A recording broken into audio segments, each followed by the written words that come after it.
Okay, I've been doing this show for about 3.5 years now. And while it is a challenge every single day, I sort of feel like after 3.5 years of doing this, I do have the basic idea about how to get the show on the air.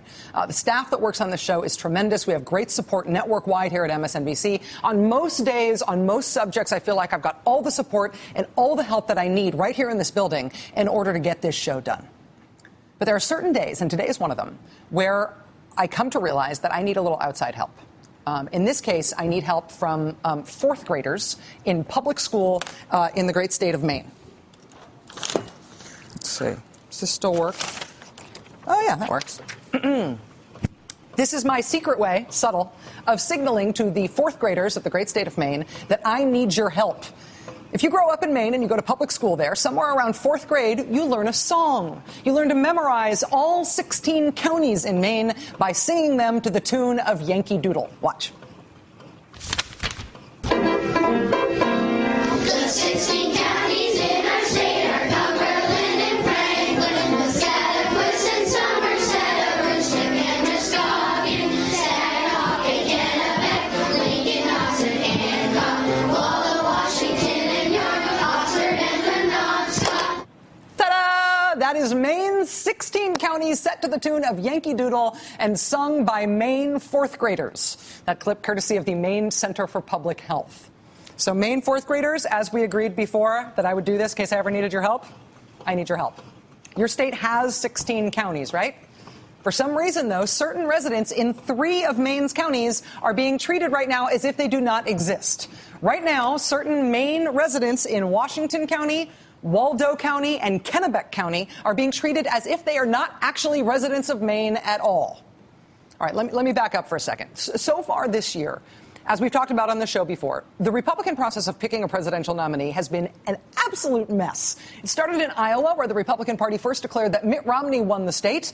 Then they declared that it was actually a tie in Iowa. Then they declared belatedly and after some futzing around that, actually, Rick Santorum won. And then their state Republican Party chairman quit as a result of the whole mess. Iowa was just a complete mess. Florida, also a mess. Not necessarily in terms of counting the vote, but because Florida doesn't even know what their vote means yet. The Florida Republican Party insisted loudly that their primary was winner take all in terms of the state's delegates. Whoever came in first got all the delegates. But that's not actually clear under the rules, and it's now being challenged. So who knows who won Florida's delegates? Nevada came after that. Also a mess. It took Republican officials in Nevada 2 days to release a final vote tally after they discovered they had more ballots than voters, and they don't know why. Then, of course, there was the Missouri mess. Missouri Republicans couldn't get around to changing their previous plans from earlier years, even though they tried, and so they ended up holding a primary last week, which Rick Santorum won. But that primary, although it was required by state law, was meaningless in the Republican contest. So they're also holding a caucus next month after the primary, and the caucus supposedly is the one that actually counts. A mess? Yes. The Republican presidential primary has so far essentially been one mess after another. And now we have Maine. And Maine may be turning out to be the biggest mess of them all. Maine held a multi-week caucus, which culminated with this announcement on Saturday night from the state's Republican Party chairman. Watch. I'm now going to announce the winner of the Maine GOP presidential poll. And that winner is Mitt Romney.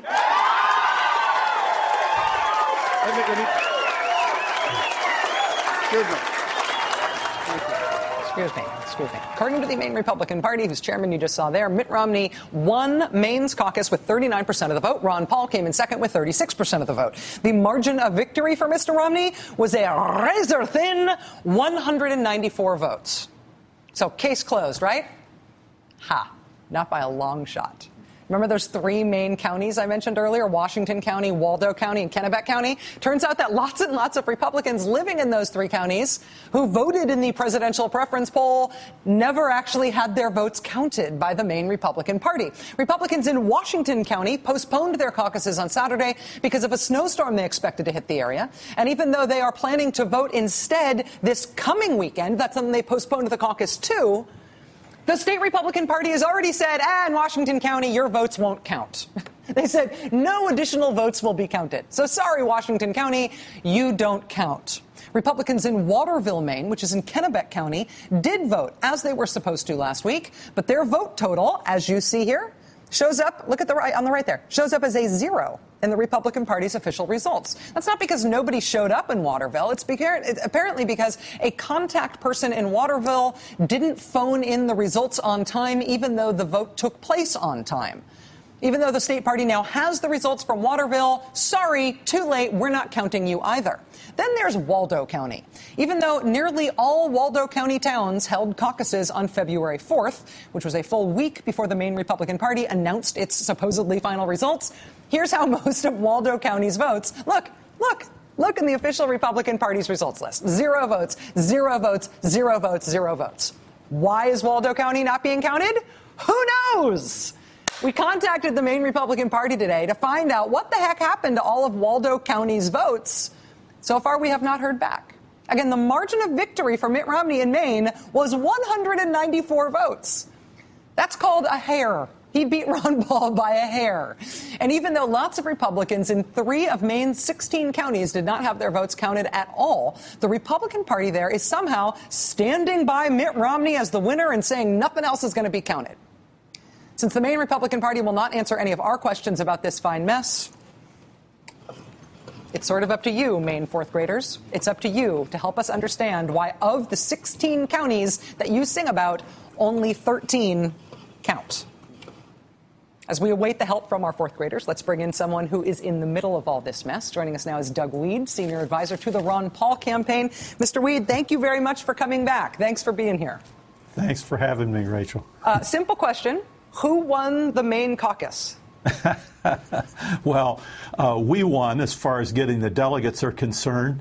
And right now, until all the votes are cast, the networks are declaring, or the Republican Party is declaring Mitt Romney won. However, it's interesting, there's a lot more than what you said. Washington County was the only county that Ron Paul carried 4 years ago. It was his strongest county. And the man who canceled it was a Mitt Romney supporter. That's a little piece of evidence you probably need to add. And the snowstorm he predicted didn't happen, but 4 years before, when all the Ron people came out and made it his only victory, they had 8 inches of snow. And the Girl Scouts met just fine in Washington County while they canceled the caucus. And in every other instance you mentioned, Waldo County, in each of the cities, in Belfast, in New Portland, in Portland, in Waterville, on every occasion, the votes that were lost were Ron Paul votes, and the person responsible for reporting them were Mitt Romney supporters. For example, in one case, the votes were actually transferred from paper to electronics and to the computer, and the lady doing the transfer was a Mitt Romney person. It could be the costliest victory Mitt Romney ever had, because the Romulans are not happy. When you say the Romulans are not happy, does that mean that they are contesting this in Maine and they're going to force Maine to revisit its declaration of a winner here, or they're going to channel that outrage into something else that they think will help Mr. Paul? I don't know, maybe a little bit of both. As I said, we feel okay about delegate selection. I saw one of the networks giving Mitt Romney 8 and giving us 7 delegates. Thankfully, that network doesn't get that privilege, and our numbers show that we're going to capture the majority of the delegates in Maine. But nevertheless, it's not that the victory is so important. It's just losing it that way is kind of tough. When you were here last week, we talked about the delegate strategy of the Ron Paul campaign. And while it seems arcane to a lot of people who haven't been paying close attention, the basic idea is that in the caucus states, delegates are not allocated directly on the basis of how people vote in the caucuses. The delegates are allocated by a whole separate process. And you essentially think you, for the phrase, have gamed the process so that all of the delegates are going to be Ron Paul delegates in a lot of these caucus states, even if the caucus voters themselves didn't choose Ron Paul. That's the impression that we left a lot of people with last week. I want to just have you reiterate if that is, in fact, what you're doing. Well, it's different in each state. For example, in Nevada, actually on the first ballot, the delegation that's selected to go to the RNC from Nevada will have to vote for the winner of the beauty contest in Nevada on the first ballot. Thereafter, they can vote as they wish. But unless the candidate that won releases them, which is conceivable the way this contest is going. But in most states, yes, it's decided. The rules are that the state convention will decide who the delegation is, and the beauty contest is totally irrelevant. And those were the rules going into it. It's not a new thing. It's actually how Barack Obama won the Democrat nomination 4 years before. Hillary Clinton carried California. She carried New York. She carried New Jersey, Pennsylvania. I don't know if she carried Ohio. I can't remember Ohio, but she carried a lot of the biggest states. But Barack Obama won the nomination because he worked hard in the caucus states. But the difference is that in the caucus states where he won by large margins and thereby got the delegates that way, you're claiming the delegates from contests where you didn't win the vote in the caucus. When you were here last week, you talked about thinking that you won Minnesota, won Colorado, won Nevada, that you may have won all, from reading the campaign stuff today, that you may have won all 24 delegates in Maine. In most of those cases, Dr. Paul was not first or is not in contention to be first in terms of the way the votes were counted at the caucus. So that's a real difference between how Obama racked up his delegates, isn't it? No, it isn't. No, it isn't. The beauty contest in each of those is a non-binding beauty contest that doesn't matter. If we knew it mattered, and in some states it does. In some states, like New Hampshire, for example, the delegates were awarded proportionally based on how they ended in the vote. So we campaigned in New Hampshire, came in second. We contested it. And if the vote in Minnesota was based proportionally on how you how you appeared in the beauty contest, we'd have gotten there and fought. But to say that we're stealing the delegates is not true. Santorum knows the process. Gingrich and Mitt Romney know the process. In fact, it was devised for Mitt Romney. And the way the process is any candidate can have people go, vote in the beauty contest, and stay and elect their own delegates to, in some cases, the district convention, in some cases, the county convention. It's not a big secret. That's been around for a long time. And then if they're patient, they go on to the county convention or district convention, and they elect, again, new delegates to go to the state convention, where they then elect the delegates that will go to the Republican National Convention. We're the people's movement. We don't have big money. Mitt Romney can literally create money because Goldman Sachs and Bank of America and J.P. Morgan, they're getting trillions of dollars of electronically created money from the Federal Reserve, and they're the biggest donors that Romney has. We're challenging a very elite system. So we're a people's movement, and we don't have their kind of money, and we have to, as long as we play by their rules and win at it, we can keep going. Doug Wead, senior advisor to the Ron Paul campaign. Everybody's still treating this like a big secret, but if you and I keep talking about it, I think people are going to figure it out. Thanks for being with us here tonight. Eventually they will. I appreciate it, sir. Thank you very much.